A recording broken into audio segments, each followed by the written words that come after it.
स्वागत है आप सभी का हमारे राज कहानियाँ चैनल पर। एक दिन की बात है कि एक अमीर आदमी भगवान शिव के दर्शन करने के लिए मंदिर में गया।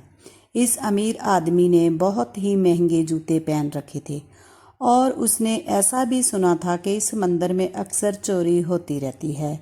इस वजह से उसका मन नहीं हुआ कि वह अपने कीमती जूते वहाँ बाहर छोड़कर चला जाए।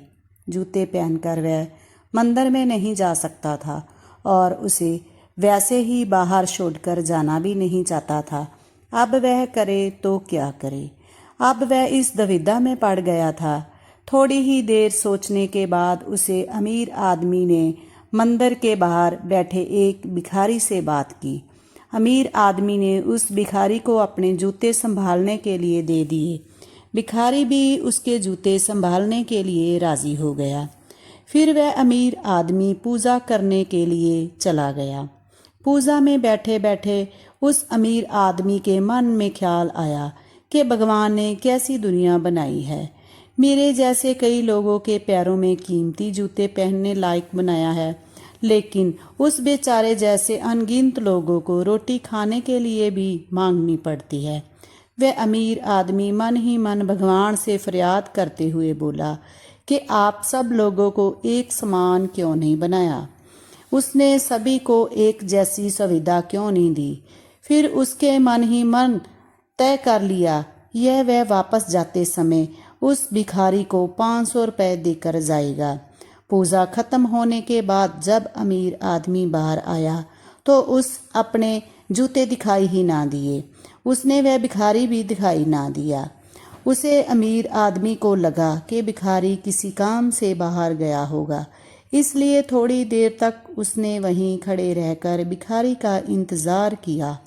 काफ़ी देर इंतज़ार करने के बाद भी जब भिखारी वापस नहीं आया तो अमीर आदमी को पता चल गया कि वह आदमी चला गया है। दुखी होकर अमीर आदमी नंगे पैर अपने घर की तरफ चल पड़ा।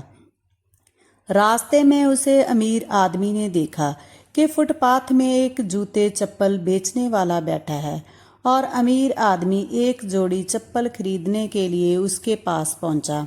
वहां पहुंचते ही उसे अमीर आदमी की नज़र उसके जूते के जैसे ही जूते पर पड़ गई। अमीर आदमी पहचान गया कि यह जूते उसी के हैं।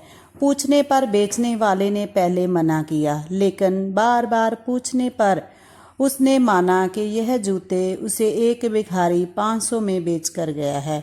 अब वह अमीर आदमी बिना चप्पल खरीदे मुस्कुराते हुए वहां से अपने घर की तरफ नंगे पैर ही चल गया।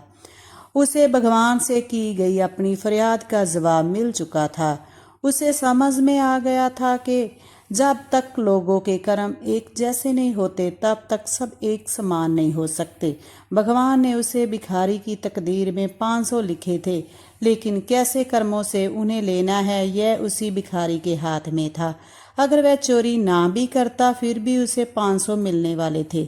शायद यह उसके ऐसे बुरे कर्मों की वजह से आज वह एक भिखारी था।